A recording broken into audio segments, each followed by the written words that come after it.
Hello, guys, and welcome back to another episode of There's a Floodlight That Never Goes Out podcast. As ever, I am joined by Tom and Will. How are we, guys? Yeah, very good, thanks. Yeah, I'm good, thank you, Ed. Great stuff. We're going to be doing our Euros squads, our finalised Euros squads. Those of you who have been here since day one, admittedly, probably very few of you, will know that this was the first podcast we ever did with a lot worse audio quality and a lot less structure. Hopefully, since that time, we've got a lot better, a little bit more professional, but hopefully not too much. But it's 2 months ago now, and we've seen a hell of a lot of thrills, spills, and everything in between. So let's get into the most obvious starting position, and that is the goalkeepers. We picked three each, and I think it's fair to say that there's the mood amongst the nations. There's four real options: Jordan Pickford, Nick Pope, Sam Johnston, and obviously Dean Henderson. So that means one will unfortunately miss out. Tom, who have you gone for? Um, I think I've gone for the sort of the McDonald's Big Mac without any sauce on it. I've just gone straight up Johnston, Pickford, Henderson. It's really plain. It's three goalkeepers who are pretty much identical in their styles. Can play out from the back, shot stoppers at large. Um, yeah, and it was a hard choice because England's goalkeepers are really good. We're not in a position where 5 years ago where we were looking at Poppadoman's Joe Hart in his nets. It really is a good choice, and I only omitted Nick Pope because I don't think his kicking game's too strong, and the fact that he's carrying a knock. Yeah. But it's one of them, isn't it? Who do you pick? And anyone could be the number one. I think Gareth will probably pick Jordan Pickford because he has his favourites, and to be fair, he's got England form. Me and Ed and Will, for that matter, we all agree that the England form thing isn't a myth and that it absolutely reeks of Danny Welbeck circa 2013. And yeah, Pickford certainly has that. I think Dean Henderson's one of the best keepers in the Premier League at the minute. So it's a real toss up. Who have you lads got as your three? Go on, Ed. You can go first. Yeah, I agree with you on Jordan Pickford, Sam Johnson. I'm going to deviate though. Mm. I've got Nick Pope, omitting Dean Henderson. Now, of course, let's get the obvious elephant in the room out of the way. Dean Henderson obviously played for United for 2 seasons. Has that sort of influenced my judgment? Who knows? But what I will say is that I feel like all four of these keepers are an incredibly level playing field. There's no real Yeah. standouts. I agree with you when you say Pickford is probably going to be Southgate's number one choice, and in my opinion, rightly so. I think he suits England's style of play the best. Let's not forget, he's starting to cut out those mistakes from his game. Only two errors leading to goals this campaign, and he's been pretty solid for Everton between the sticks, especially sort of second half of the campaign as well. Dean Henderson. Now, I might be wrong here in my opinions, but I feel like him getting the starting berth at Manchester United was sort of more De Gea's errors rather than Henderson properly pushing for that position. Now, of course, he's going to have to take that chance, and he has done. I mean, you look at the Liverpool game; he was, at fault for multiple goals, in my opinion, in that game. Mm. And will we see a return to De Gea? Who knows? In the Europa League final. I'm not saying Dean Henderson's a bad keeper at all, and it's also worth noting that this is probably going to be a third choice, so it's pretty irrelevant who we pick. So I just think Pope slightly pips it more. He's solid and been solid for seasons now at Burnley. I know he's obviously carrying a knock at the time of recording, but I'd look at Sean Dyche's comments and he said, touch and go for the most recent games. So it doesn't seem that serious. And yeah, that's my three. I mean, Will, who have you gone for? Yeah, so we've actually all got slightly different three because I've gone for Henderson, Johnston, and Pope, leaving Pickford out, which is probably fairly controversial, leaving Mr. England out. But for me, I think with the Shot three I've back and chosen, stomping. there you go. With the three I've chosen, you've got all three areas kind of covered. You've got Henderson, good with his feet, can play out from the back, and is experienced at doing so in that Manchester United team. Sam Johnstone, I think, is a brilliant shot stopper, probably one of the best in the Premier League. Obviously, concedes a lot, but when you've got that back line in front of you, it doesn't really sum up as a goalkeeper, does it? Yeah. Then Nick Pope, he's obviously the tall, sort of youthful, dealing with crosses, etc. So I think there you've got three similar but different keepers who can cover all areas, depending on what we think England need the most or what Southgate thinks England needs the most. So yeah, I have left Pickford out, but I just think there's adequate reason for doing so. It's not necessarily a reflection of his season. I'm not saying he's had a dreadful season. I just think these three bring something slightly more that he doesn't. I think he's maybe a bit more complete than some of them, but when you've got three keepers to choose from, I think having their own individual strengths which dominate, I think is more important. So yeah, that's why I've gone for those three. Good point. I mean, my only slight query is that Pickford's done it on a big stage in terms of penalty shootouts, and when you get into knockout stage of a tournament, the chance of a penalty shootout aren't too low at all. So I think Pickford obviously did it in the World Cup, did it in the Nations League. So I mean, you made a very valid point about each of their individual strengths, and you're right in many aspects of that. I think it's also worth noting this is our subjective squads. Obviously, we all know the chances of Southgate dropping Pickford are none. So, that's worth noting. But no, you made some valid points. And my only slight worry would be when you get into that penalty shootout situation, you sort of want someone to rely on.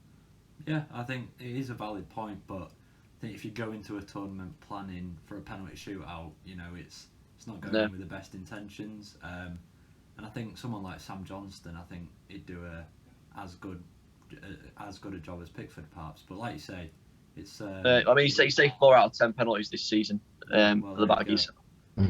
It is a harsh call leaving Pickford out, and realistically, will it happen? No, but it's all opinion based, I guess.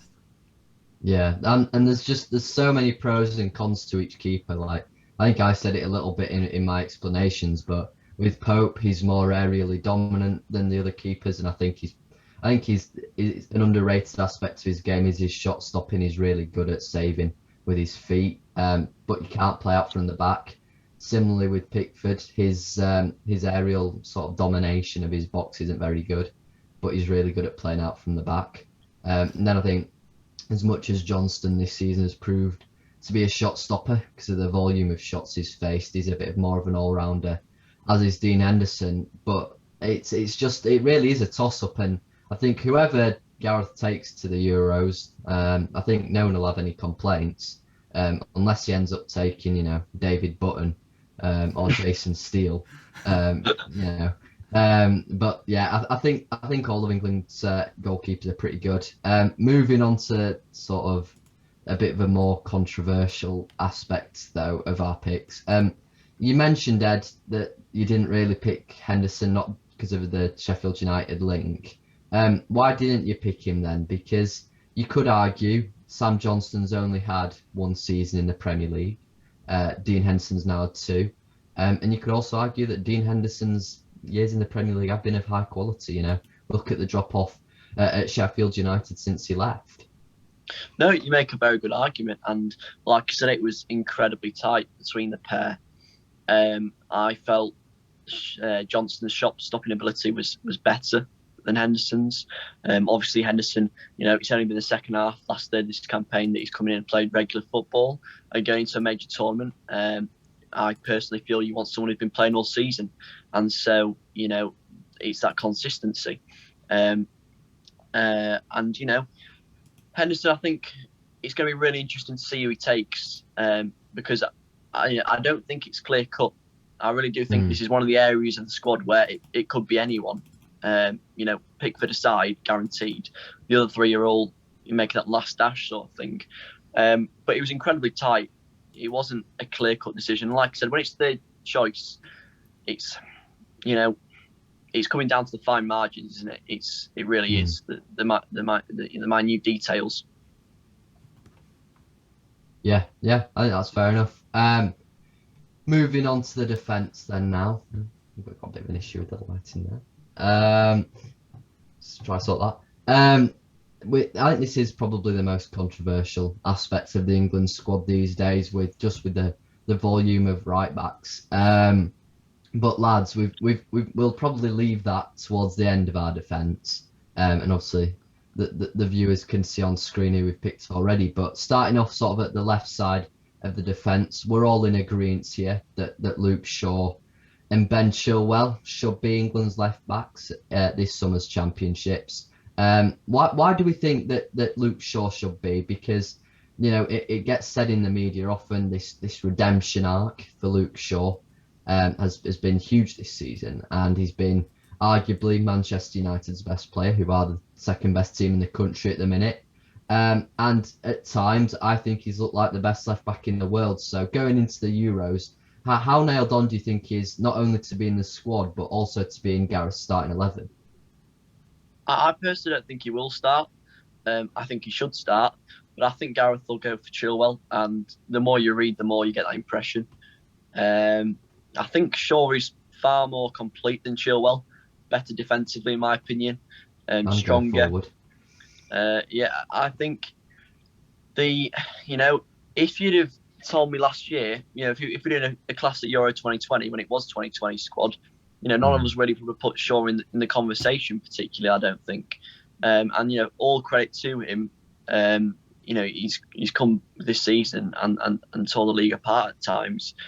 5 assists isn't bad at all from a left back, and he would start for me, but I just don't see Southgate starting. And favouring Chilwell.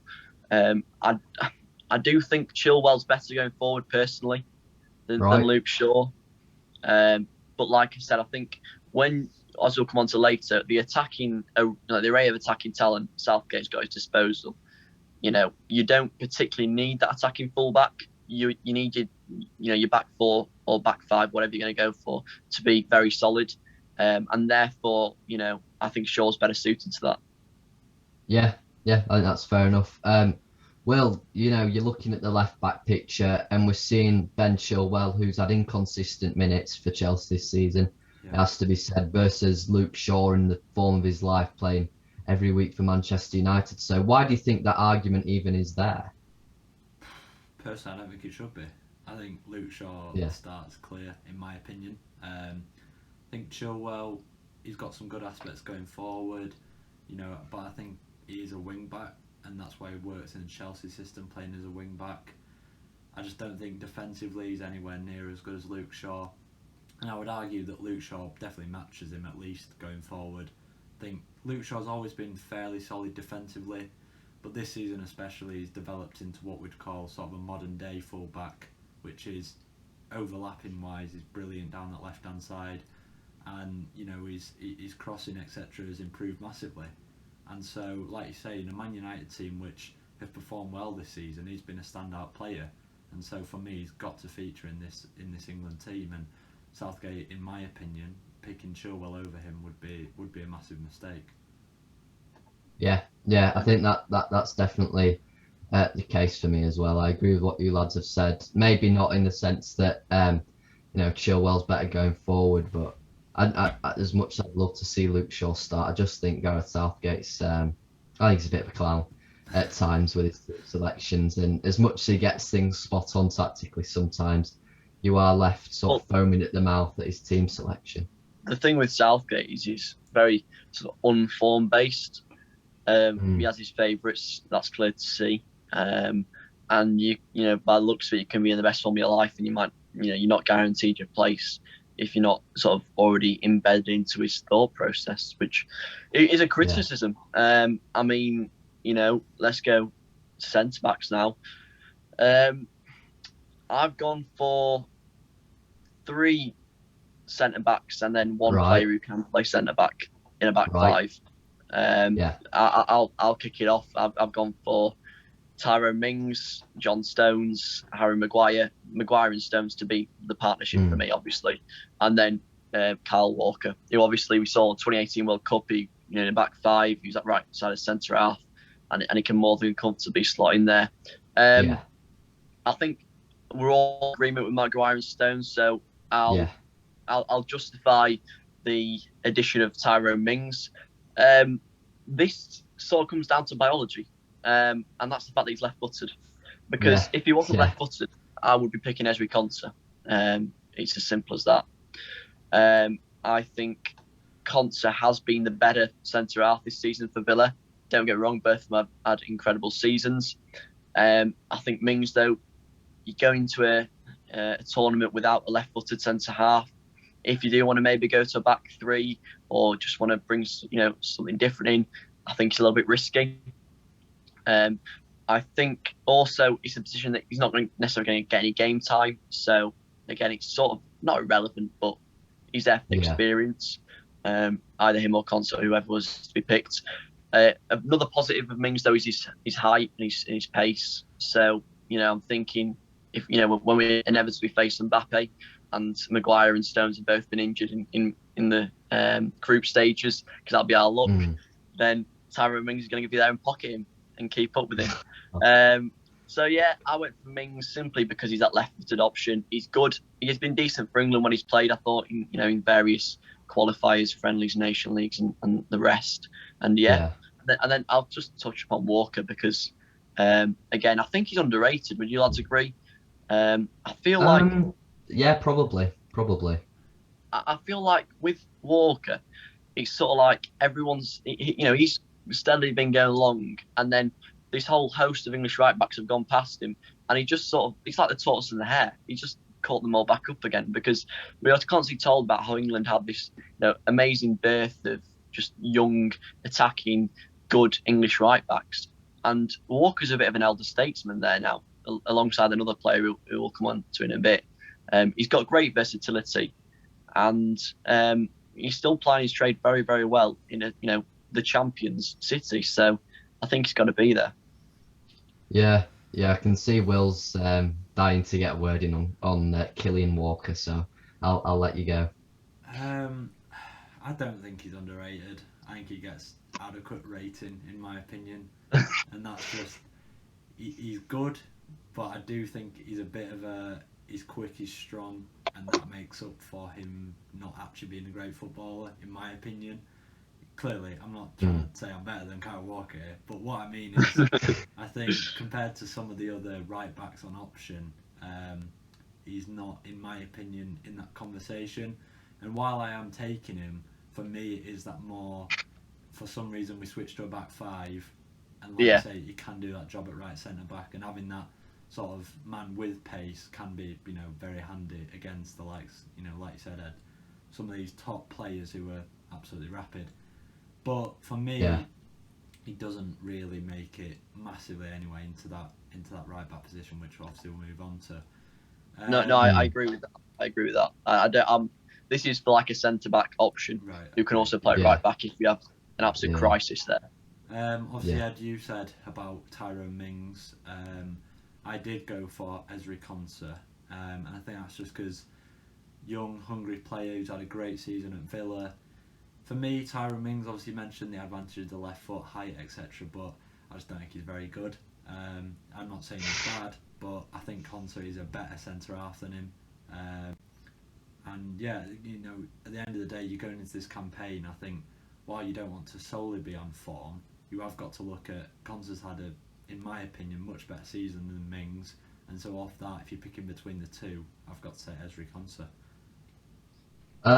I think this is an interesting one, lads. I'm Team Mings, but I love the way Ed put it, in the sense that it's biology that's putting him in the squad, and yeah, I'm in agreement. I mean, you don't have to say about Maguire and Stones. We all know how good they are, and that's why we're taking them. But in the sense that Tyrone Mings is pretty much the only decent left-footed English centre half around, and you know what? If Ethan Pinnock hadn't opted to play for the Reggae Boys a couple of months ago, I'd have probably said maybe Pinnock's a shout for the England squad. I think he's a better defender than Tyrone Mings.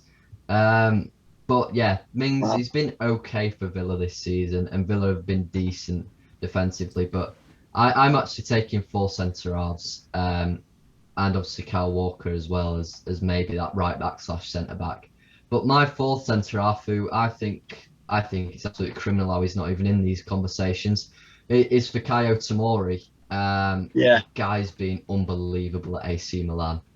And if in my personal view, I don't know if you lads agree with it, I think Serie A is probably the most defensive league in Europe, in the top 5 leagues, and thus it is seeing a hell of a lot of action. And in the games against Manchester United, I was really, really impressed with the way he played. You know, he was up against, in those 2 games, decent Manchester United players. You know, the likes of Mason Greenwood, the likes of Marcus Rashford, and yeah, I thought he was really solid. And obviously, you've got to mention how good he's been in Serie A. I mean, that performance against I think it was Juventus the other week, he was unbelievable, lads. Seriously, unbelievable. And I think he's, if AC Milan opt to buy him, yeah, he'll be brilliant for them. But if Chelsea bring him back next season, I think he'll really kick on and become probably the partner to Harry Maguire in the England squad of the future.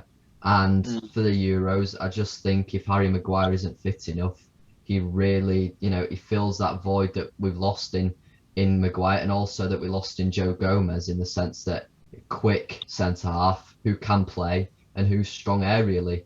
But yeah, unfortunately, I don't see him being picked because for some reason Southgate prefers Aston Villa players to AC Milan players. I think if I was to just touch on that, I would probably say, you know, I hold my hands up. He never really entered the picture for me, but that's solely based off the fact of I don't find myself watching AC Milan very often. Now, clearly, Gareth Southgate, being the England manager, should be watching these players, and so, you know, you'd expect if, like you say, Tommy has been playing well, then you know, while it would perhaps be a surprise to some people, then yeah, if he's been playing well in a top, you know, European league, then he by all means deserves a chance. And yeah, like he was, you know, he looked promising at Chelsea, and sort of it was a bit of a move. You could say out the blue, but you know, not a bad move at all on loan to AC Milan. But yeah, I think the sole reason why he never really even entered the pitch for me was the fact of I don't really find myself watching AC Milan. Yeah, and that's fair enough. I think Tomori is a great shout. I mean, I'm right in thinking he's benched Romagnoli, hasn't he? Club captain. He's played most next to Simon Kjaer. Yeah. Yes, you know, and when you're doing that after coming into a side, you know, fair play to you. And it's another case of an English player going abroad and finding success, which I welcome more and more, because it seems to be getting more and more popular. You know, following the likes of the greats in sort of Ashley Young, Chris Smalling, you know, the best of the business to go into Italy. But no, I'm going to be brutally honest, like Will. It's sort of as soon as you go Maguire and Stones, and then you're thinking, well, I need to get about 15 right backs in here, and so you're leaving me with one other option. You know, let's go left footer Mings. He sort of gets put out the picture a little bit. But no, more than worthy of a shout. I mean, I think we've skirted around the issue for a while now. I think we need to tackle it head on and delve into those right back options. Myself, Kyle Walker aside, I've gone for 3. In saying that, just makes me think, what have I done? But it was so hard to keep any of them out. I mean, should I say who I've got? Go for it. I'll be brave and I'll say it. I've gone for, in no particular order, may I stress, Kieran Trippier, Trent Alexander-Arnold, and Reece James. I mean, so let's do a round of right. Let's go around. Let's go around to it. I'll go next. I'm taking Kyle Walker as a primary right back option. Really, I mean, he can fill in at centre half, but I thought he was just so good against PSG. I'm also taking Reece James as I think he's an excellent fullback, and I'm also taking Trent Alexander-Arnold because the last sort of 4 months he's been the best right back in the country again. Who have you got, Will? So as I said, Kyle Walker for me, while he obviously can play right back, I've taken him more as a right-sided centre-back if needed. But I've gone with Trippier, Reece James and Trent Alexander-Arnold as well. Yeah. Right. So should we name our, who, you know, in order of preference, if you like, who's starting, or... Yeah, this is where the debate's at, I think. I mean, this is going to be so hard to structure because you're just going to have points fly, but you know, it's It's a tennis we go match for of our opinions. number one in that first choice? Yeah. Right back. I'll go Reece James. Right. I think my number one spot has changed since 2 months ago. My number one spot now is Trent Alexander-Arnold. Yeah, and I'm in agreement with Tom. For me, it has to be Trent. So I'll explain why. Yeah. For me, like you said, Tom, I think Trent, along with that Liverpool side as a whole, haven't had one of their standout seasons. But these last few months going in towards the tournament, he has been brilliant. Back to his sort of really, aggressive attacking style of play. Some of his crosses are like unbelievable. Yeah. So, yeah, I don't know. For me, I do really like Trent. I'm not saying, compared to someone like Luke Shaw, who is a solid defender in his own right, I'm not saying he matches him defensively. But I do think it's a bit harsh that there's this almost myth that Trent just can't defend whatsoever. I'm not saying like I said, I'm not saying he's a brilliant defender, but this idea that he lets anyone run past him and his position is always awful, I think would be a little bit harsh. I guess to touch on the other two, with Trippier is, again, solid right back, sort of probably more balanced than Trent in the fact of, his attack, defence, he's pretty well rounded. But with the pick of right backs on hand, I don't really see who can be picking Kieran Trippier as their starting right back. Yeah. Reece James, again, similar to more of a Kyle Walker, sort of a strong, quick, physical presence, who, we've seen in the FA Cup final, he played that right-sided centre back and did it pretty well. So, you're not stuck to these positions. I think there's only really Trent and Trippier, who wouldn't venture into the centre defensive role, whereas Walker and James could probably do a job if needed.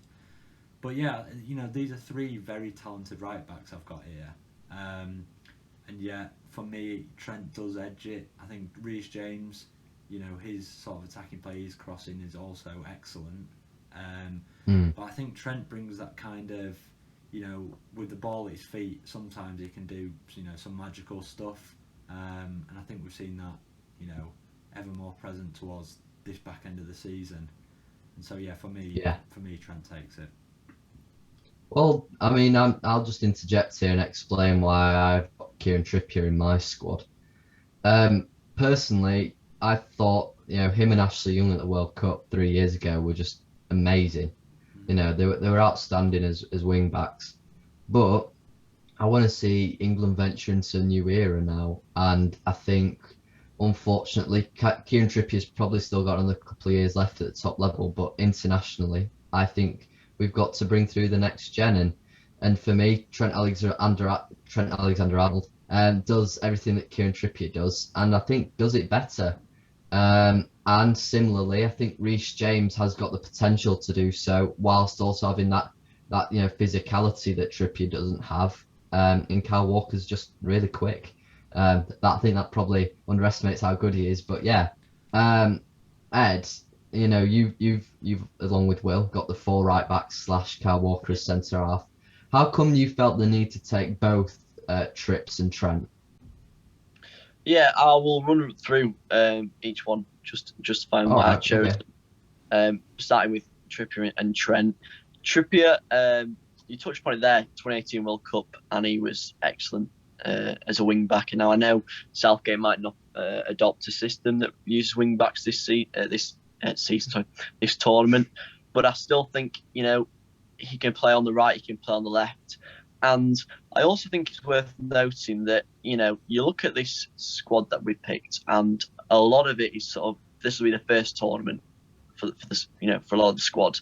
And, I think there's got to be a good balance there between experience and youth. And that's not necessarily just on the pitch, more about off it, in the camp, who's going to be keeping morale high, that level head, that good person to have around, someone Southgate can trust, because we know Southgate loves Trippier. And, that's not at all sort of devaluing how good a player Trippier still is, because he got 6 assists in the league this season, and Yeah. he's been really good. And obviously he served his ban for the gambling charges. He's also got, we saw it 2018 World Cup, great dead ball ability. He wouldn't start for me. He wouldn't be my second choice, but I think you need him in the camp. As for Trent, I think it's absolutely ridiculous that Southgate is even considering not taking him. Genuinely scandalous. I cannot see how he can justify it. But my issue with Trent starting in the England squad is, I touched upon it earlier, with the attacking talent we've got and this sort of gung-ho attitude that I hope we deploy, you need a solid defensive right back and left back. And Trent just isn't reliable enough for me defensively. Now, I think he gets a lot of unfair stick defensively, but the facts don't lie about he's not, right at the top of the game defensively wise. And that leaves Reece James, who I think is the complete right back. I really do. He can do everything. And I think for that reliability and stability at the back, and just a man who's going to do, not necessarily the kind of player like Trent where you'll notice him. Reece James will just do his job. And in these big tournaments, that's what you need, that solid basis to sort of spring off. So that's why I've gone for those in that order. I think it's also important to say that the reason we find ourselves with sort of so many players is because of partly to do with the squad extension in the numbers you can take, and so we are going to find positions where we seem to have loads of players. Touching on the Reece James Trent thing, I don't know about you guys, but I often see Trent as a more experienced head, even though there's only a year apart in age. It's really weird. Reece James seems like the young kid who's new on the block, and Trent seems like he's been around for ages. And, I just think that's probably because Trent was winning a Champions League while Reece James was at Wigan, and this is, normally I say no disrespect. This is with full disrespect to Wigan. I think Trent's just that. He's just that level above. And if it does come to a semi-final or a final, I don't think that phases Trent. Whereas, I don't think it phases Reece James either, because you've got to take into. I don't. It's just that old trope of being there, done it, got the T-shirt, and I don't know. I just feel as if Reece James. But you got to think, by this point, by the time of the Euros, Reece James will play in a Champions League final, won't he? He'll have that big game experience. Yeah. And let's not kid ourselves and say Trent's been at, anything that special for England, because he hasn't really. In no way means to disrespect Trent, and I think he's one of the best in the world. But for England, he hasn't been amazing. Reece James, I thought, over the spring games, he was really good. And that idea of, I know what you mean about, winning Champions Leagues whilst others playing at the DW Stadium. But I think by that point, we will have seen, he'll have enough big game experience, Reece James, to cope with that pressure. And they're elite footballers. It really isn't that big a step up now, is it? I just think it's those minute sort of, it's literally a hair in between them two, and it's those little things such as winning Premier Leagues, winning European Cups, that I think makes Trent start for England. And like I said, 2 months ago, I had Reece James playing right back. So I'm a fully paid up member of the Reece James fan club. I just think Trent's that little bit better. For me, I mean, this might be partially to do with my little bit of Liverpool bias, but for me, Trent is, we're talking about, when he first burst onto the scene, and he is still 22 years old, one of the most exciting young players in world football. With Reece James, I think clearly he's got a hell of a lot of potential. He's going to go a long way. I just don't quite think he's got it like Trent did. And I still think that now. I just think Trent's got that bit more extra quality that he doesn't have. But like I say, it's all opinion based. Ed, you're entirely right to make points, and you made some very good points to fight Reece James's corner. So I just think it's a parallel to what we saw. I think about, well, it'll have been a while ago now, but at the left back situation we had with England around 2006, you had Wayne Bridge, who was, a very good left back, top level Premier League left back. But then you had Ashley Cole, and you play Ashley Cole, because he's the best left back in the world. And I think we're only seeing a year ago that Trent was the best right back in the world. On current form, I think he's reclaimed that spot versus Reece James, who's just a very, very good right back. I mean, Ed, you're sort of pulling a little bit of a face there, but genuinely, who's a better right back than Trent Alexander-Arnold? Right now, I'd say Reece James. Right now, genuinely. Wow. That is, Uh, wow. no, I don't see this season. Reece James has, proven He's to just me, been consistent though. He's been but putting in. consistently very, very Yeah, but- good. Yeah, but But Trent's Trent's- been putting in sixes at the start of the season and then nines now. Reece James has just been putting in 7.5s all year. Personally, I disagree. But whenever I've seen Reece James play this season, he's really impressed me. Whenever I've seen Trent Alexander-Arnold play, I've either thought he's been shite or wow, he's been amazing. And on his day, Trent Alexander-Arnold is a better right back. But we're going to a major tournament, and on his day isn't good enough. We want someone who we know we can rely on. And Do we know that personally, with Reece James? yeah, It's this knockout season, football. It's look at the that Champions League. magnifique. Reece James is excellent in the Champions League. So personally, I'm no disrespect to Trent Alexander-Arnold, but when Liverpool played Real Madrid in the Champions League, he was shocking in the away leg. Well, it wasn't the Bernabeu, was it? But the training ground. But for me, Yeah. I think you've got to say, like, it's an unfair representation because Trent's used to playing next to Virgil van Dijk, and he had to play next to Nat Phillips. No! And you can Here we No, go. I'm not having this you're argument. gonna have a go, but it's true because he gets, his defensive mistakes get pointed out more when you don't have a world class centre half next to him. Going into this England team, he's going to have John Stones and Harry Maguire, who are world class centre halves. Yeah. Therefore, it's all going to be about his attacking game, and his attacking game is the best right back in the world. But I'm saying, and personally, in my opinion, is that we don't need an attacking right back who's going to be all out attacking. We need someone who's all round. I think the point you just made, whilst I understand it and it's a fair point, I look at that point and think, well, that just shows that there's been defensive issues in his game the whole time. He's just lucky he's had the best centre back in the world, and also Joe Gomez, obviously, alongside him.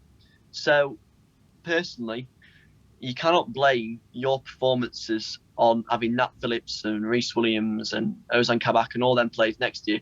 You can only focus on your performance. And if you're being solid enough at right back, you won't get that criticism for your own mistakes. Okay, you might not put in as many good performances, but individual mistakes, they're still in your control, personally. I feel. Well, listen, so, I think we could be here till next Thursday and we still wouldn't agree. It's a contentious but one. I like the debate because it shows how good England's right backs are. Yeah. And it was It's a great only, debate to have, isn't it? I mean, who started at the Euros for us last time? It was Kyle Walker, wasn't it? But I mean, look back 10 years and you're talking Matty Upson was maybe going to be starting at right back. So, I love to see it, but it's really tight. I'll be interested to see who Gareth plays. I'll be very, very pissed off if Trent isn't in the squad though, because I know that he's not favoured by a lot of England fans who think he is really suspect defensively. But come on, he's in the top 3 right backs at the very least. I've lost all hope in Southgate, and we've not got to the tournament yet. Like, I know I've just battered for Reece James there, and if his PR team do want to get in contact with me, I'm more than welcome to discuss a price. But I don't, on record, I think Trent Alexander-Arnold's an unbelievable right back, and has to be number 2 choice. Yeah. Moving on into the midfield then, and the graphic should have appeared on your screen right now, so you'll know who we've got in our midfield, but of course we'll run through it. Jude Bellingham. Now then, lads, we've all plumped for the 17-year-old Brummie. Just how good has he been for Borussia Dortmund this season? Unbelievable. Been excellent. I think also worth noting that in the previous episode a couple of months ago, I categorically said no way can you take Bellingham. Bellingham is another one of those that the addition of 3 extra players has sort of aided. Yeah, definitely. And there's no doubt now after the performance he put in against, for example, City in the Champions League, that you can make the argument that he's not ready for this level of football yet. It just isn't a valid argument anymore. Yeah. 28 appearances in the Bundesliga at 17 years old, unreal. And even if he doesn't play, and he's sort of like Alexander Arnold in the 2018 World Cup, go there for the experience. I think that can only serve to aid him. Yeah, definitely. Will, Jude Bellingham, talk to me in the words of Terry Tibbs.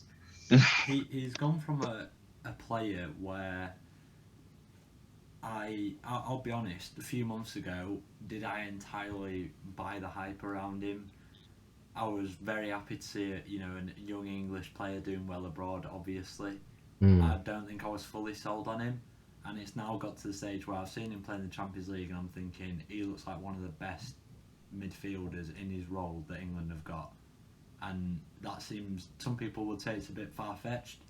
I think in his role he's literally probably the best, if not one of the best England have got. And he's gone from, like you say, does he make it, does he not, to does he start or does he not? And to make that jump in a few months is impressive. And yes, he's young, but when he plays in that Dortmund side, they're playing against the likes of Man City, he didn't look like a 17-year-old kid on the pitch. He looked like he'd been doing it for years. He looked so cool and sort of calm on the ball that I wouldn't be scared putting him in a team going into a major tournament. Yeah, and sorry, but just apart from in certain aspects of society, if you're good enough, you're old enough, and I certainly think Bellingham is good enough for England. What were you going to say, Ed? Yeah, I was just say slightly disagree on the possibility of starting, just because of the strength England have got. Pardon me, and where in the formation we play. That's a good point. I'm personally thinking that we're going to play a 4-2-3-1. Do you boys agree? Or do you think it'll go to like a 5 at the back? I hope we play a 4-2-3-1 or a 4-3-3. But honestly, I've got the absolute fear that he's going to play a 3-4-2-1. Yeah, if he does go to 3-4-2-1, I think obviously that means 2 central midfield places, and I think very tough for Bellingham to get in there. Should we go to sort of the holding midfielders? Let's do it. Yeah. And I've gone for Declan Rice, Calvin Phillips, and then Jordan Henderson. I think we're all in agreement on that one, aren't we? Should we take one each then? Should we take one each? Yeah. Sorry. I'll take my man Declan Rice. Yeah. Okay. I'll take Big Calvin on there. Big Calvin. Jordan, lovely. You get. So Declan Rice. I think prior to this season, I thought he was a bit of just a bit okay. A solid CDM, but nothing really more. I thought there was a massive element of West Ham sort of biased and East Londoner sort of, what I mean? That sort of it's a bit of an echo chamber, isn't it? Yeah. A bit of a glorified Oliver Skip, but how wrong we were, how wrong I was, and I think he has to start at the Euros, regardless of Henderson's fitness situation. I think he's miles ahead of Phillips in terms of selection. I think he can do everything. He's incredible defensively, but also I think he got an 84% dribble success, and when he picks the ball up from midfield and drives with it, taking men on, he's actually really, really good at it. He's surprisingly so. 88% pass success. He's just a metronome in the middle, really. That's what he is. Yeah, that's a beautiful word. And I think he's got to be. I know he's had his injury, but he looks to be back from that. He's obviously playing against West Brom, missing a penalty, so hopefully he doesn't get put on penalties.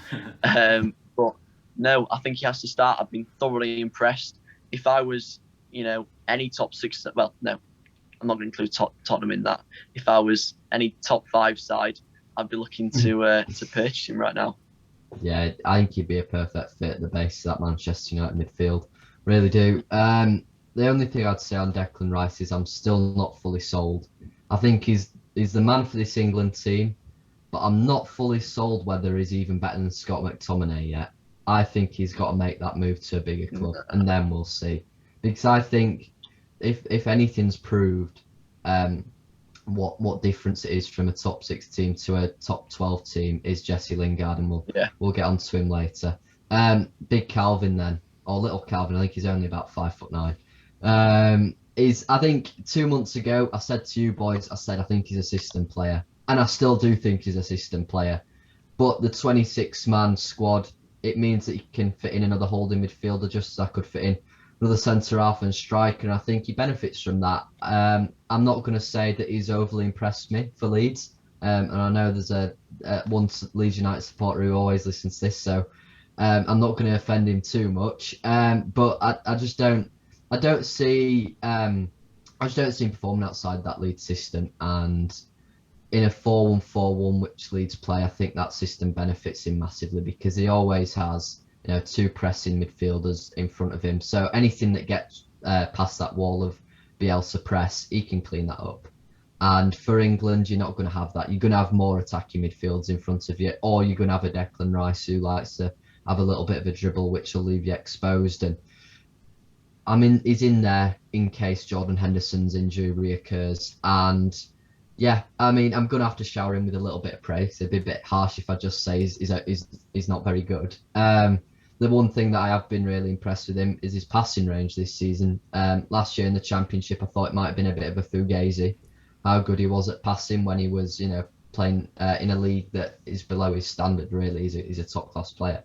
But in the Premiership, he's shown that he can pick out those 30-yard passes, 40-yard passes, and I think it's something that's underrated in his game. There was a lot of piss-taking when England were playing the likes of San Marino going, well, look at everyone passing it, and Callum Phillips is only passing it backwards. I think it's criminal that people think he's only a backwards passer. But anyway, let's move on to Hendo. Will, what are your thoughts on Captain Fantastic for Liverpool? I think if he's fit, he's England's best player in that position. I think mainly because a bit like what you said, Declan Rice, obviously, he showed potential to be as good, but we've not seen it consistently enough, I would say, yet. Whereas Henderson, he's been doing this for a few years now. Just brilliant on the ball. I think one big thing for me with Henderson is actually his leadership. In a Liverpool team that's filled with superstars, he's constantly the man who Jurgen Klopp turns to as his captain. And I would like to see Southgate make Henderson, if he's fit, make him the captain of this England team. That might get a few frowns, but for me, I don't know, the way he leads on and off the pitch. I think I always think with Henderson, there's not many teams in world football who he wouldn't get in the team, which is weird because he's not a world superstar. He's not a Cruiser or Modric, is he? He's not, but I just think, I'd find it hard, apart from maybe, Man City, etc. There's not many teams where he wouldn't get in the team. But yeah, I mean, like I say, little bit of Liverpool bias, but I do love Henderson. And I think, as I mentioned, leading that Liverpool team to a Champions League and a Premier League, as a player who is filled, surrounded by superstars, I think you've got to put a bit of respect on his name. I really do like him, and I just I do pray to God that he's fit for the tournament, because I think he's going to be really important in that England team. Definitely, yeah, I think that's fair enough. There's also an argument about where do you play, like what role do you play him as? Do you play him as a 6 or an 8? I mean, that leads me on to a player I've got here. Who if it was me, I'd play him as an 8, and that's Mason Mount. I think he's shown this season that he's not just an offensive player; he's a real box-to-box midfielder. 84 key passes and 89 chances created in the Premier League this season. Absolutely sensational this season for Chelsea. Silenced all the critics who thought he was just a teacher's pet, and shown just how good he is, really. And I start him as an 8. I mean, I'm not sure graphics-wise we're showing now, whether we're going to... We're showing the whole midfield. Is that including number 10 and wings? Yeah. Oh, it Yeah, includes some at wingers, yeah. yeah. I mean, yeah. There's players I play sort of further ahead of him, but you've got to get him in the team. And as a number 8, I think he'd be perfect to either then partner along Henderson as a 6, who personally I think is better positioned as an 8, or Rice as a 6. So Yeah, yeah, yeah. I think Mason Mount has been widely accepted now that he's one of the best midfielders in the Premiership. And if Chelsea win the Champions League final, he's been the driving force for them to get there. In a side that struggled for goals, he's always driven them on from midfield and popped up an important strike into the onion bag. And I think that's really important for England because we haven't got many all-rounders in the midfield, and Mason Mount's shown that he can do that role. Is there anything you want to add on Mason Mount, Will? Because there's an interesting selection, shall we say, from Ed that I want to talk about. Yeah, no, I think Ed said everything there. He's very diverse, whether he plays in that 8 role or whether he plays, a bit more attacking. I think he can do both. So it's sort of down to what Southgate sees in him, which knowing Southgate, I'll probably put like left wing or something. But we'll see. Yeah. We'll see what happens.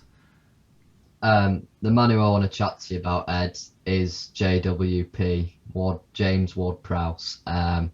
You've got him in your England squad. Now, there's a couple of questions that I'll probably throw to you within one sort of blurb. A, James Ward-Prowse, is he anything more than a set-piece merchant? And B, how poor have Southampton been second half of the season? So what's convinced you to keep Ward-Prowse in your England team?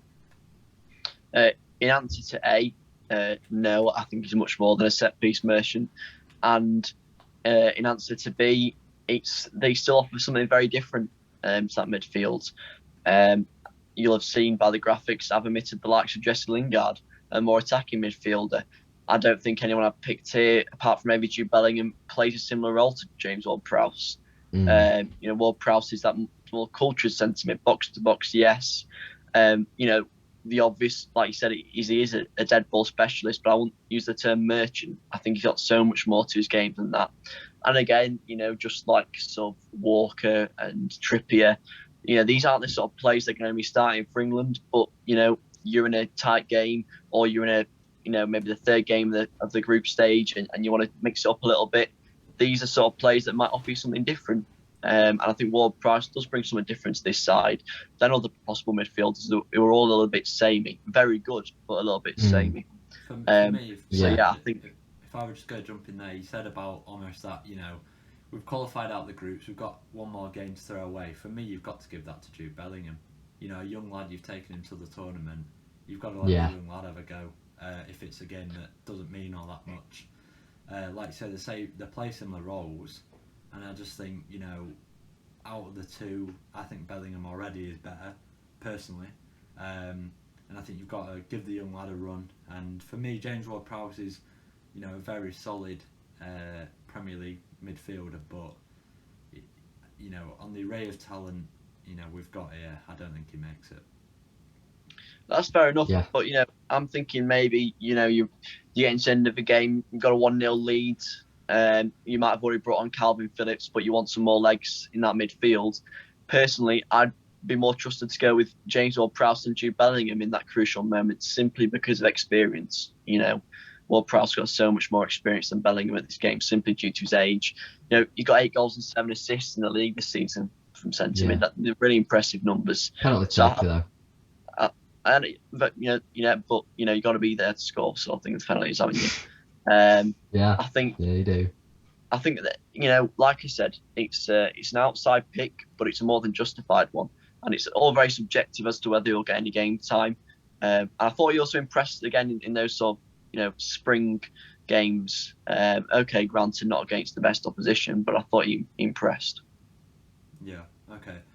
So moving on to another player who all three of us have picked. And that is a man who, there's debates whether he should play as a more left-wing role or whether he plays down the middle. And that is Super Jackie Grealish. Like I say, a man who we've all picked, and that's because, he is one of England's best talents. Tom, why is Grealish a must-have for all three of us? Well, putting it succinctly, he's one of England's only world-class players. And I truly do mean that. I I think he gets looked down upon because he carries an Aston Villa side who were recently in the Championship. So people don't class them as an elite club. So why should they have an elite world class player? But they do, and this is almost becoming a catchphrase for me, but he's a beautiful footballer. He's a footballer who makes you feel something when he's out on the pitch. And he's not just a player who's easy on the eye. His underlying numbers are incredible. Only Bruno Fernandes and Kevin De Bruyne come close when we talk about chances created in the Premier League. And that's Jack Grealish, who's been injured since, March, February, with shin splints. 6 goals and 10 assists without being on penalties. Outstanding. 14 big chances created as well. So it's not unfair to say that, with a better striker in front of him, he might be, 15, 16 assists for Villa this season. So, yeah, I think he's unbelievable. Sadly, yet again, I'm going to be saying this. I don't think Gareth Southgate has the cojones to play Jack Grealish in a tournament. He doesn't seem to like Mavericks, and that just goes to the entire squad. He's definitely a conservative manager. He'd rather be 0-0 at half time than be 2-2, and it's probably his most negative flaw that he can't seem to really go for it. I think we'd have beaten Croatia if we'd have brought someone on better than Eric Dyer when we went 2-1 down. So I don't think Jack Grealish will get lots of minutes at the Euros, but I certainly hope he does. And yeah, he's an outstanding footballer. Yeah, absolutely. I completely agree with you. I guess I'll open this question up to the floor then. Are you playing him as a attacking midfielder down the middle, or are you sticking him out on the left? Ed, I'll ask you first. Yeah, I'm sticking out on the left. I was very sceptical when he started playing left wing for Dean Smith, as with many Villa fans, and he just proved himself to be excellent. He has to start for me, but like Tom says, it's not going to happen, is it? Yeah. I think, it's that excitement he brings, and also that bit of shithousery, sort of player you love if he's on your team, hate if he's not on your team. And obviously the great thing with England is that those sort of rivalries get cast aside, and you love every player in that squad. Imagine a bit of Jack Grealish shithousery against Scotland. Imagine how beautiful that'd be. I reckon it could be like 3 red cards. I'm not even lying. It's sort of Gazaresh though, isn't it? That we could see Gazaresh repeat against Scotland. That bit of unpredictability. He's that sort of player. He is, and like you said, we don't have enough of that in this squad. I'm starting him out left, definitely. And then, Tom, are you starting him out left? No, I would, but my objection to that is I'm playing Luke Shaw left back. So yeah, I think you have to have Rashford on the left wing. Obviously we'll get onto that in the attack, but yeah, I play Grealish down the middle. I'd be even tempted, if you really have to shoehorn him into the team, I'd be tempted to play him off the right. But yeah, however Southgate fits him into the team, Grealish is a floater anyway, isn't he? He doesn't tend to stick in one position. He'll hover around, the opposition's half, and his defensive work's very good as well. So I think you can play him anywhere across the midfield and he'd be outstanding. Another mercurial talent who we have to chat about is a man so good that nobody's even noticed. His name's Philip. Phil Foden. How good is this guy? I know you hate this word, Tom, but generational. Yeah, inject that football cliche right into the vein. I had to get in there, Will, before you dealt that blow. In the conversation with Mbappe and Haaland for going to be, Ballon d'Or winner in the future, for me, starts as the number 10. Like you said, a bit Grealish-esque in terms of that floating nature, sort of player on FIFA, custom tactics. You take off, stick to position, and then him just roam. 8 goals, 5 assists in what's been, I don't know whether to consider it a breakthrough season or not, but it's sort of just been a season of progression for him, and of establishment is how I would put it. I mean, we saw against Brighton what a goal that was against Seagull. It really is. It's Messi-esque. Streets will never forget sort of compilation. It's being built right now as we speak. So I think he has to start again. Though Southgate just doesn't have the bollocks to do it, I don't think, and he just doesn't want to. But he's got to be starting for me. And what a player! I mean, Yeah. it's got to the point Pep Guardiola trusts him in Man City's biggest games in years. So Gareth Southgate's got to trust him in this England team for me. Yeah. You know, it's as simple as that, really. Like you say, we are talking about hopefully, the future sort of top talent of world football in Phil Foden. And yeah, I think it'd be criminal not to see him getting minutes at the Euros, because I think against some of the poorer quality teams, we could see him absolutely tear them apart. Yeah, I mean, I'm sorry, lads, but this isn't being disrespectful to Scotland, because we had Robbie Knox on the pod, who's an ardent English Scotsman. But I just think if you put Phil Foden up against Scotland, and he's up against, let's not be horrible here, but SPL players, he's gonna tear them a new arsehole. Like, the guy is ridiculous. And yeah, that I just think England have got the best array of attacking talent we've seen in a squad since 2006, and that back then we had Sven-Göran Eriksson and Tord Grip, two of the most IKEA boring managers we've seen in world football. And we said this in the last one, but it makes me so sad that Gareth Southgate has the reins over this unbelievable England side, and I do think that the likes of Phil Foden and Jack Grealish will sadly be wasted. Yeah, I mean, there's only one man who could stop Foden against our Scottish side, and his name's Grant Hanley. Named in the Scotland squad. In an England Euro well, he's been named in the Scotland squad. He's off there, and he would pocket him. But apart from that, no one. You talked there about Southgate having the reins. It's the biggest travesty. Yeah. But I know it's highly romanticised, but you just imagine, an Arsene Wenger in charge of this squad, and it genuinely will be a crime against humanity how good that style would be with those players. Lads, I don't know if you've ever seen a video of them Scottish fellas at that police station, but I'm here to report a crime, an international war crime. It would be exactly that. And boys, I'm here to report a crime, an international football crime. It's just disgraceful, isn't it? Yeah, I mean, who knows? Gareth Southgate might be Tony Blair at The Hague, but doesn't look like it there anyway. Sorry for bringing politics into it. Obviously, midfield.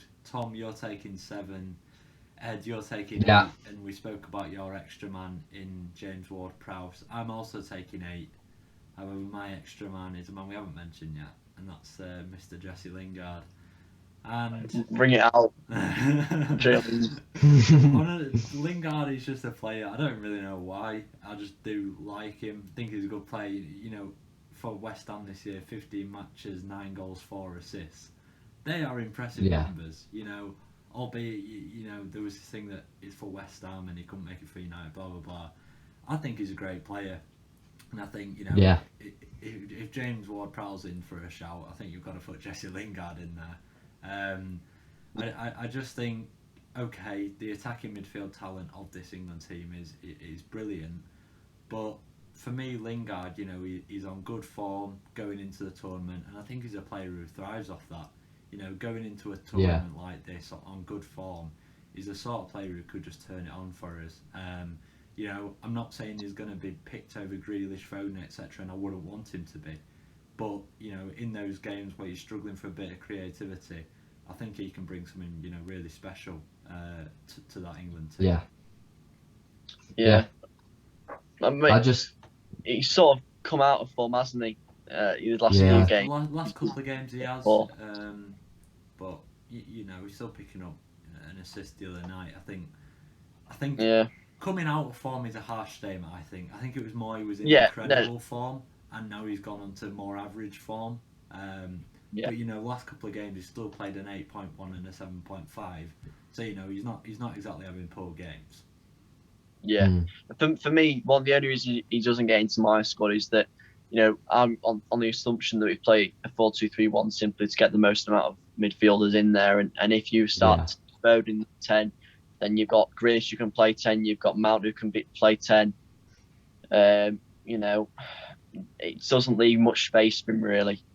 But I think he's in with a really good shout to get picked, to be honest, because Southgate obviously really likes him, and he's a really hard guy to dislike. He's just a really nice guy, and I don't think you'll find be hard pushed to find a football fan who's not happy to see his rise to prominence again. Yeah, I agree. I just want to sort of roll back to what Will said about Ward-Prowse and Lingard. I don't think you take ordinary players to a European Championship, and Jesse Lingard has been extraordinary. Let's face it, the past 3 months, but for 3 years before that, he was ordinary, if not subpar.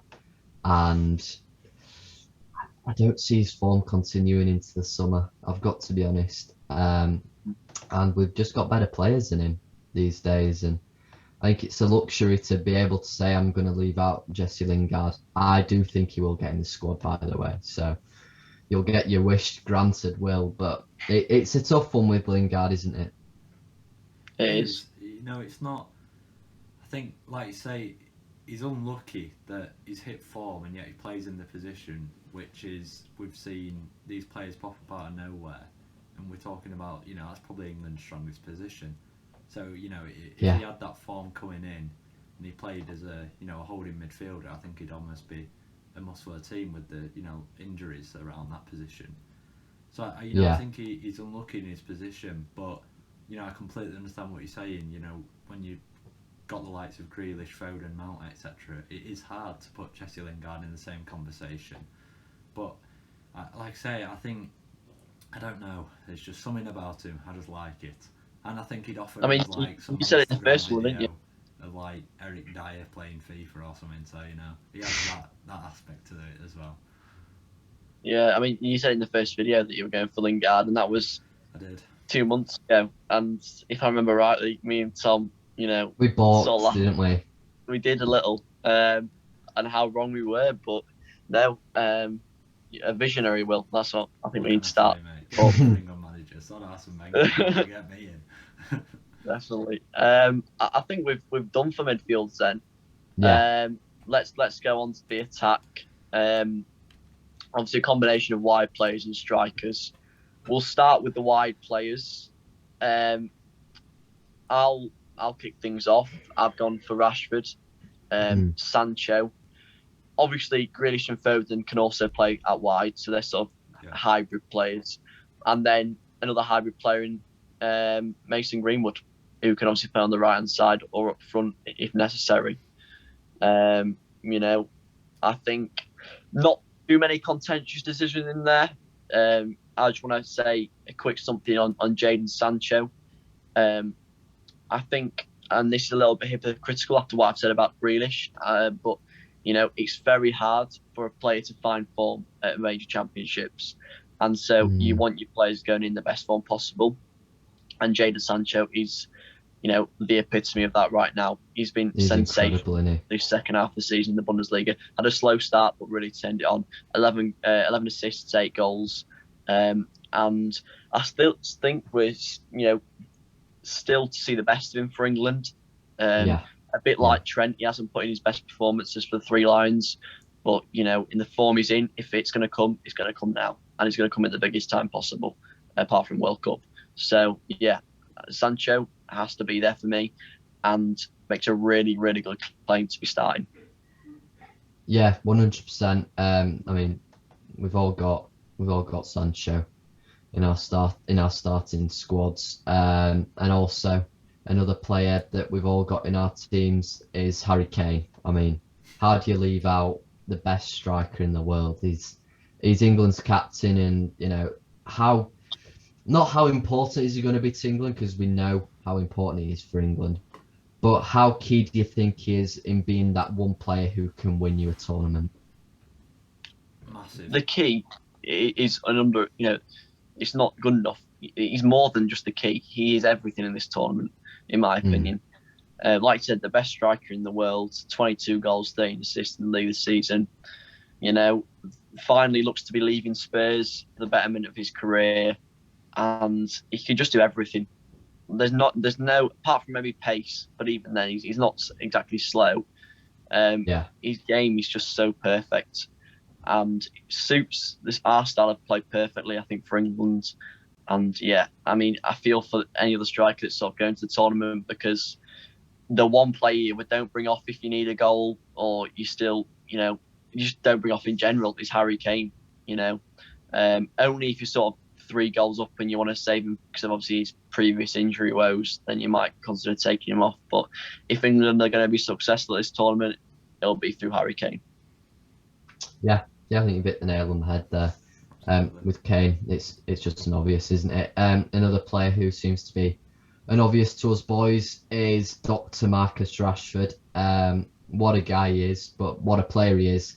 The thing I want to ask you about Rashford is, because we all know his capabilities on the pitch and we know his link up with Luke Shaw. Is he fit enough to be prominent for England at a major tournament? It's difficult. It's definitely difficult because of the options you've got around him.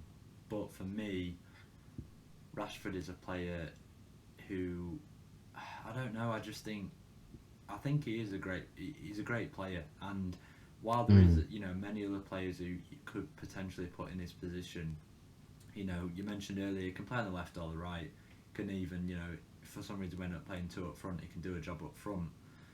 For me, Rashford is one of the best players in this team. I haven't been overly sold on him in the league this year, and yeah, he's had a very good year, which I think sums him up, if you get what I mean. He's had a good year, and yet it's not a year where everyone's been raving on about him. Certainly not for his on the pitch performance, anyway. But yeah, for me, Rashford, I think, is a different sort of player to the others. You've got your Sterling, Foden, etc., the sort of little tricky players.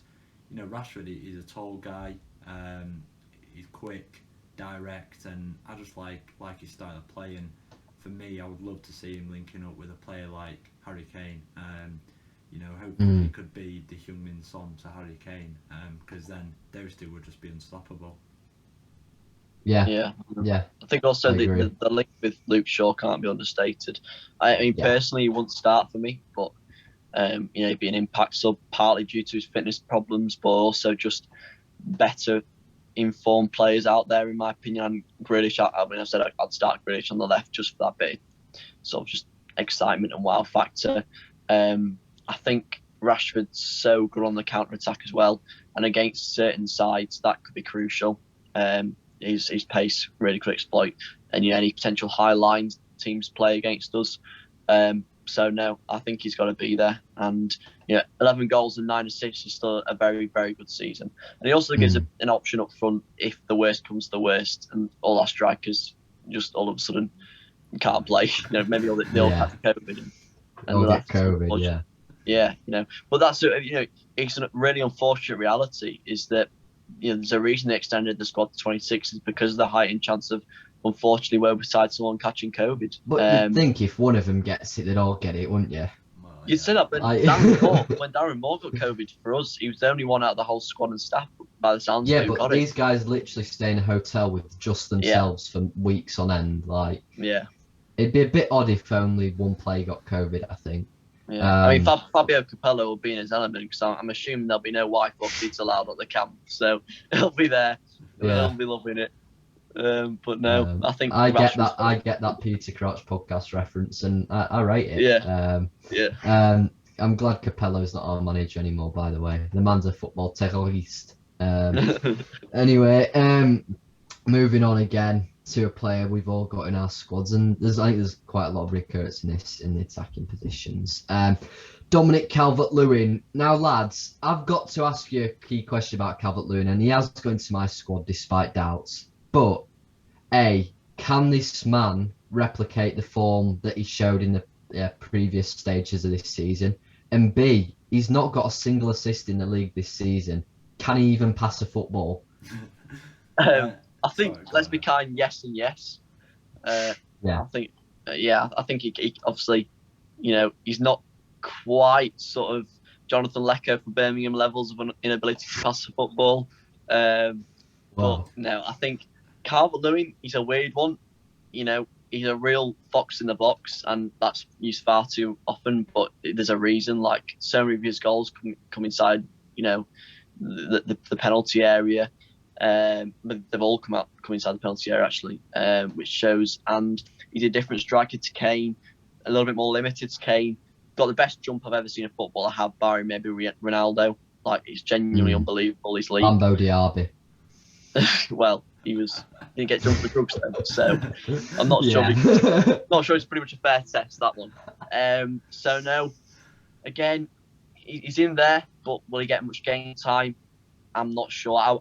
He's not the sort of player that you think, if we need a goal, take Kane off, bring him on for fresh legs. You'd rather a 70% Kane than 100% Calvert-Lewin, in my opinion. Yeah. For me, Calvert-Lewin is simply there for, we need a goal, in the last 5 minutes of a game, and you take off a defender and you bring on Calvert-Lewin and throw him up front. It sounds harsh because it's sort of undermining his ability, but that is, for me, the sole reason he's going, is the fact that he does bring that presence in the box when you really need a goal, that he might be the man to pop up with one. It's like a sort of, if we're like a Belgium, Japan, bring on a Fellaini sort of thing, he'll get you out that whole, the World Cup as Fellaini did. He's the man there, tall and good in the box. So if something drops for him, you'd bet your house on him putting it away.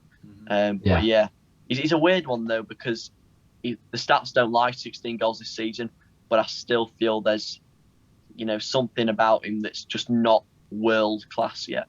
I think that's fair enough. Now, lads, this is going to be an Alan Partridgeism, but before I tie a belt round your arm, slap your vein and inject you with a pure dose of Mason Greenwood propaganda, we've got to ask the question about Raheem Sterling.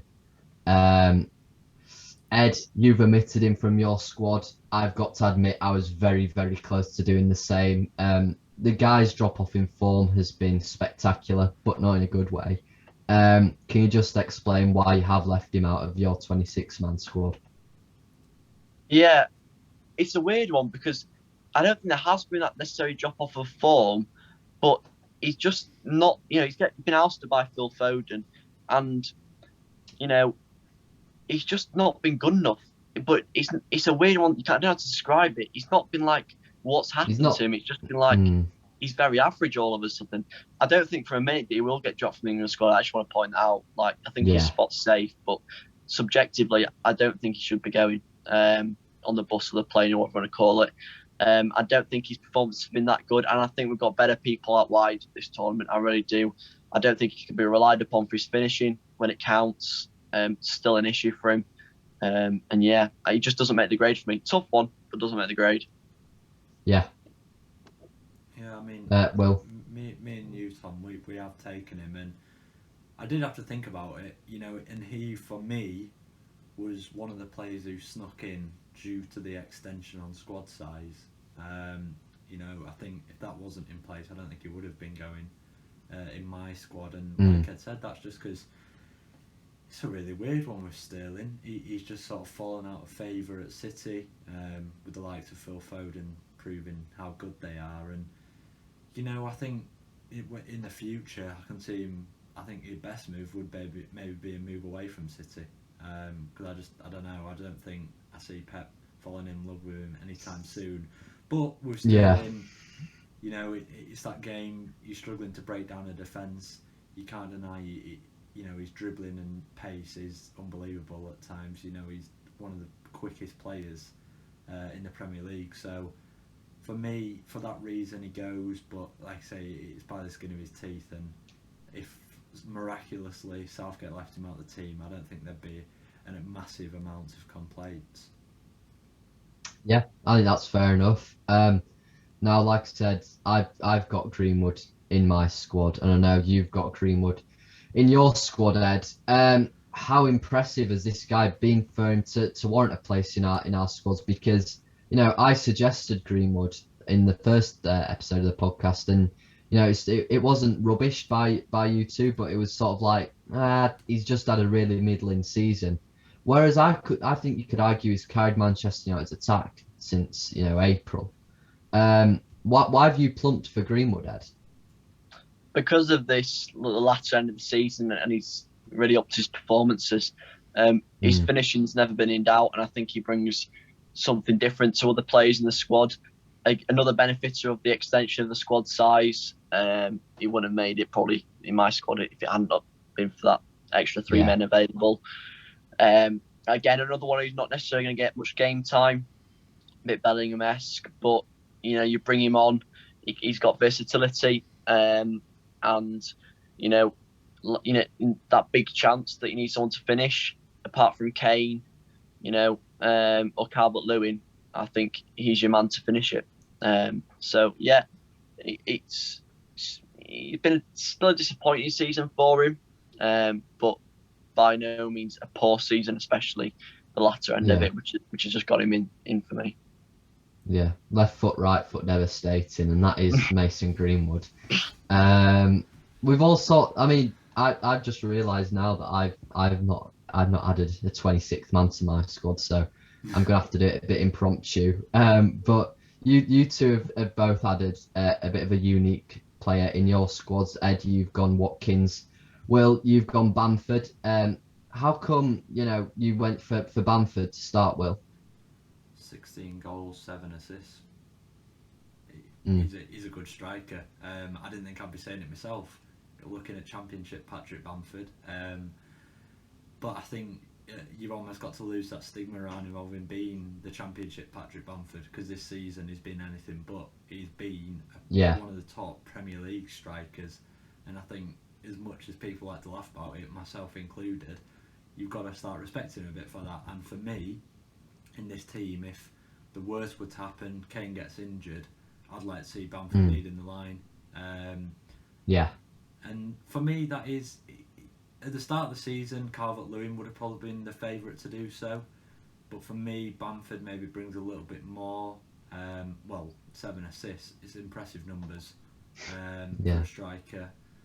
Yeah, I don't know. I like his style of play. I think he's a bit similar to Calvin Phillips in that he definitely benefits from the Leeds system. But I think the striker role in this England team and the role in that Leeds team won't be too dissimilar. Sort of with the pace out wide, utilising that, getting men into the box. I don't think it'll be too dissimilar. And so, yeah, it's probably a bit of an outside call, but Patrick Bamford for me, I've got to take him. Yeah. Ed, Watkins. Yeah, very tough not to go for Bamford, really was. I just think Watkins is a bit more of a reliable finisher than Bamford. But Will talked upon there about the possibility of if Kane's injured, what do you do? Personally, I'd go to a false 9 with Foden, like what City have done at times this season. I think sorry to interrupt you, Ed. That's ideally what would happen. The chance of Gareth Southgate putting us into a false 9 with Phil Foden there. There's no chance. There's more likely of me getting on playing to that Euros campaign. There's no chance, but this is, I guess, what we do, isn't it? So I know it's sort of undermining the point of choosing Calvert-Lewin and Watkins and to an extent Greenwood, but I don't really trust anyone other than Kane in the striker role 100%. Watkins, bit of a wild card, 14 goals, 5 assists this season. Like I said, very close to Bamford. And just for me, Watkins is the more reliable finisher. You still get that sort of haunting flashbacks of some Bamford misses. And yeah, I just think Watkins is the man you want a little bit more. But again, not really a player that's going to feature much, in my opinion.